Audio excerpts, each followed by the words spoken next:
With us once again is Barton Adams. Hello, Barton. How are you? I'm great, Donna. Glad to be here. Good. You ready to live it up with some Homage Land TV? Absolutely. And our wonderful guest star?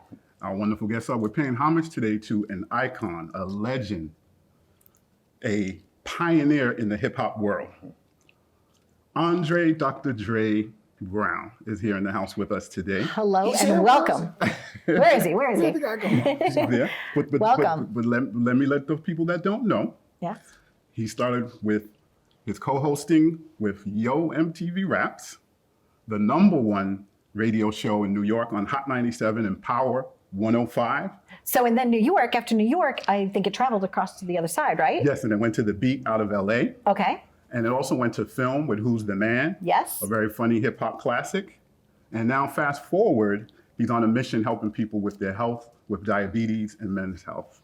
And joining him is? Yep, and joining him is? Arahmus. Is Arahmus Brown. That's right. His yeah, son. That's pretty cool. Who is an up-and-coming musician. Whew, talented. You guys are talented. Yes, it's scary, isn't Ooh, it? it is scary. There's so much talent on this set today. It's a privilege, and thank you for having us here. Yeah. Appreciate it. You're welcome. You're welcome. We were supposed to have you on a couple of years ago, and then everything got a little crazy. So, but you're here now. We're here when the creator and the master planner said, now. Amen. There you go. Amen to now. There's so much more to do, so much more to say, and I'm just waiting for you. Well, speaking of the master plan, I always share this story with people. Going back to the 80s, reminiscing for a second, I went to the club called Club Ecstasy in Brooklyn. And Sucker MCs just came out with Run DMC, and I'm sitting there in the audience, and back those days, discotheque, you had to dress up. And here comes Run DMC with the tracksuit and the Adidas sneakers, and they sung Sucker MCs. And I said, this is really great, but who's ever gonna take us serious, because this is hip hop. And hip hop for me came out of the basement, came out of the block parties. And I tell people, if I could have just put $1 on that day, I'd be a multi-million-dollar person right now. No So worry did you think, Dr. Dré, that hip hop would last 30 plus years in a genre as it has? Well, honestly, we're going into what they call the 50th year Wow. of rap music and hip hop, because hip hop embraces the culture, graffiti, breakdancing, the music, and also how we treat each other. That's what the whole big thing with hip hop was. And a lot of good people coined the phrase, Kool Herc as being the one who sort of coined the actual DJing, along with people like Grandmaster Flash and the Furious Five. And there was so many plethoras of great folks, Africa Bambaataa and the Zulu Nation, Soul Sonic Force, who created this beginning genre we call hip hop culture and rap music. So yeah, I always knew because I used to sneak up into the Bronx to watch them DJ because my aunt lived up there. And one day she caught me and she said, "What are you doing here?" And I said, "Uh-oh." And I was out of there. But yeah, I always knew. Great. So now fast forward, you are the president of Power World. Yes, and I you am. have a partnership with the American Basketball Association and a new channel called Abigail TV. Can you tell us a little more about that? Yes, basically our network deals with greater accessibility for people with disabilities and special needs. People like myself, who I consider myself a blind amputee and a type 2 diabetic. So I call myself super bad. There's nothing I can't do, nothing I won't do. Matter of fact, I'm working on Everest next year to make a simple climb. But the goal is that we want to make it so that people who are watching programs, television, movies, whatever you want to say, have greater access to enjoy it. Like people who are blind, who actually went out to go to a movie, you get things called audio description. So that helps describe what's going on inside the movie. As you listen to the dialogue, you get to enjoy the scenery. It explains everything. For people who are deaf, we have closed captioning and other things like people who will sign and follow through. That's great. But our network deals with special needs, people with autism, people with mental health issues. And with my foundation, the Dr. Dré Victory Foundation and PowerAccessWorld.org, which are the two websites we're developing, they have easier access. So if you're like myself and you go to some big bank or some big communications company and you go on their website and you can't get through, we want to change that. Nice. We want to actually make it better, easier, and it's also the law. So we have quite a few folks that we are now becoming colleagues and having alliances with for health, wellness, fitness, and everything. It's a beautiful thing. Great, great. Now, Artemis, at what age did you realize that you were the son of this powerhouse? Like, was it early on? Or like, tell us, like, growing up as his son, because now you have your own career in your own right. Yeah, but what was it like though?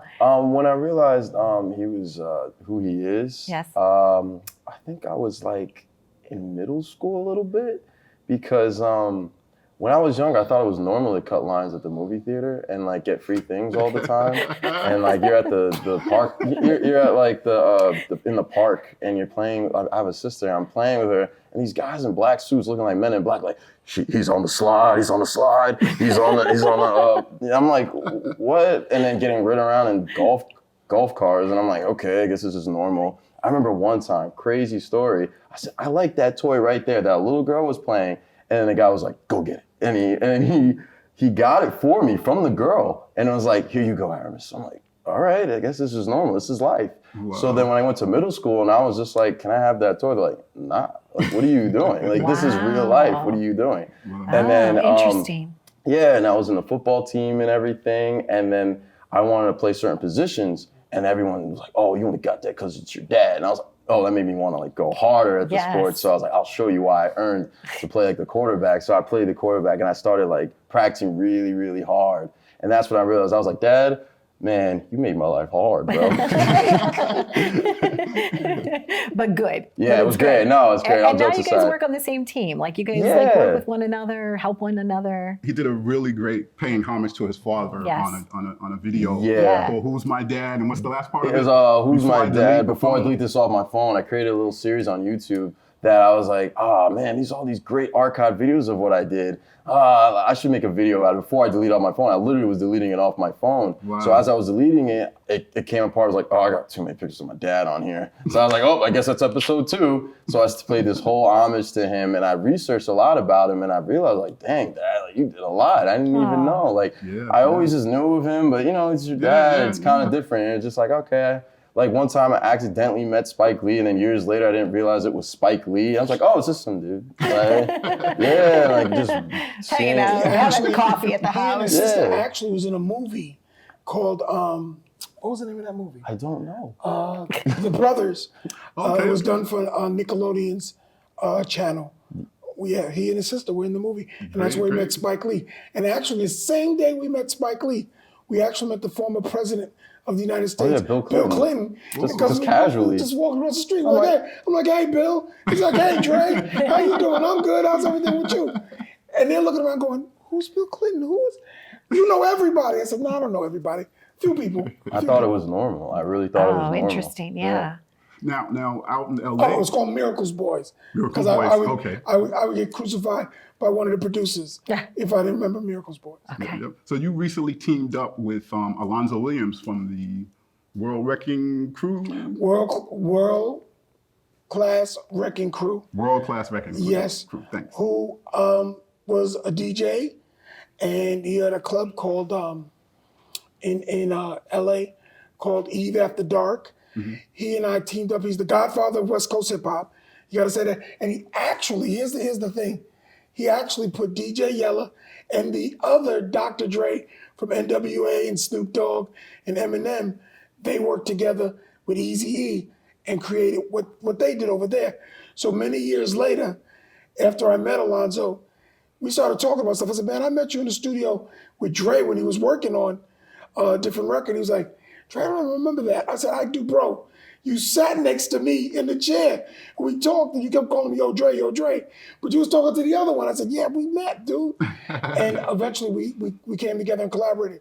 Great. We started a program called Legendary Connects, which we now moved to Friday nights at 9 p.m. on your YouTube. You can check it out, and on Roku channel. Great, it's called Legendary Connects with Alonzo, the West Coast Godfather Hip Hop, Queen Bernadette, who puts all my stuff together for me, and yours truly, Dr. Dré. Great. So Arahmus, how's it going out here in Long Island with the music? I'm watching your Instagram channel, and you play a lot of different instruments. I play every single instrument. I went to college at Five Towns College. And I met some of your interns here, and we all went to school together. And I was like, whoa, it's so crazy to see each other again. And I graduated and I formed a band at school. We did like Battle of the Bands. And I was kind of telling myself, my dad's Dr. Dré, I don't need this. Like, I don't need to go to college. But then I said, it's my life. It's not, he has his, I have mine. So I have to make a statement for myself. So I did competitions to prove to myself I can actually do it. And it was a lot of emotion and a lot of trials and tribulations, but then it proved to myself I could do it. And I learned I'm really not competing against anyone. I'm competing against myself. Right, so then after like a long, pandemic situation to prove to myself, are you an artist or you just want to be or you want to do this? And I said, no, let me make a YouTube video. Let me start making some videos that I want to do because you're an artist. That's what you do, and present all these fun things to turn into something else. And here we are on this amazing show. Oh, you are so sweet and so talented. And yes, we do have a lot of people from Five Towns here because it's a good college, and you guys have talent. And that's what I need. I can't do my job without like the best team surrounding me. Like everybody matters. Can I tell you a quick story about him? Yes. So he was growing up, and I was upstairs in the kitchen making dinner one night, and Arahmus had just got a acoustic guitar, and I'm listening to do do do do do do do do do do. I'm like, is someone playing Chicago? Like 25 or 624? Where am I hearing this? And I open the basement, and I keep hearing like, and I'm like, is he? And I walk down the stairs and I look, and he's working out all like the chords, and all of a sudden he just stops and he goes, do do do do do do do do do, and I'm going, I can't do that. Wow. I can't do that. But my father, his grandfather, who sat first chair in the New York Philharmonic, could do that all day long. Wow. He could hear music and just play anything. Yeah. And that's what inspired me. So watching him do it, and I've told him several times, said, your grandfather gave you that. I had nothing to do with it. For me, I got to go and struggle and get the notes and figure it out. And he just picks up stuff, and he does that with all instruments. It's just such a natural thing. And I just sit there and I'm in awe. And I feel very blessed that he's my son. He would play all these musical genres in the car while we drive all the time. It would be from AC/DC to Run DMC to today's music. And I'll just listen to it and always do stuff. I remember I didn't like the bass guitar too. And he was like, why don't you like the bass? And I was like, because I don't hear it. And then he just took the EQ of a song and took all the bass out, and he says, do you like the bass now? I'm like, yes. And I put it back up. I was like, I actually like it. I miss it. So I started taking all the stuff I heard and started applying the instruments because I taught myself most of the instruments. I went to school to study the guitar, but I taught myself everything. And I studied the sax as well, but everything else I taught. And I'm teaching as I'm going along Long Island, all these little kids as well. And I love to just debut everyone's talent. When I'm on stage, I don't just go on stage and be like, look at me, everybody. I mean, for the first 8 minutes, yeah, you have to.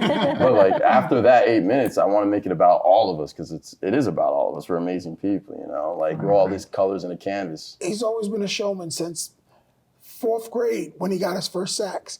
And then he was in the band, and the band teacher came and he says, hi, I like Arahmus, but he doesn't want to stick with one instrument. I said, why should he? He said, yeah, but he wants to play the drums, then he wants to play the clarinet, now he wants to play the flute. Now I said, but let him do it, why not? Yeah, but there's other kids here too. I can't give him all those instruments. One-man band. Yeah, and he would be like, Dad, I want this. So he's like, I gotta learn to play the piano. And I watched him sit there and actually go through it, methodically, to learn how to play the piano and chords. And then people would teach him some things. But when he goes to visit my mother, who's in a home, he comes in the lobby and they have a piano, and he just starts playing. And people come up and going, wow. He'll play Elton John, he plays Prince, he plays whatever he feels like, and people just awed him. And I just sit back and go, see, he's a talent. I'm just a dad. Well, you guys have certainly collaborated so well over all these years, and we wish you continued success. Barton, do you have one more question before we wrap? Yeah, just wanted to know, speaking of health, and I've heard you mention as well, your health is your wealth. What can audiences do to support you with the diabetes awareness and the men's health awareness? It's very simple. Right now, we are building our websites, and I'm saying it's a process, because to just put on a website and click, you could do that, but that has nothing Doesn't do anything for people like myself, people who are deaf, people who have certain issues. So you can go to Dr. Dre's Victory Foundation. It's DOCTOR Victory Foundation. It's on LinkedIn. Or you can go to our website, paraaccessworld.org. You should not have said it better than me at this point. And that's coming soon in 2023. All that's coming down the pipe. But if you want to reach me on Instagram and or Twitter, however long Twitter's going to last, you go DOCTORDRE39 at Instagram or Twitter. If you want to converse, and I'm always looking for folks who want to contribute, help, criticize, whatever it is, we're open because we're building what's next. Great. Thank you so much. Thank you, guys. Thank you very much for watching us. I'm Donna Drake, and this is Barton Adams, and we're signing off from Homage Land TV today.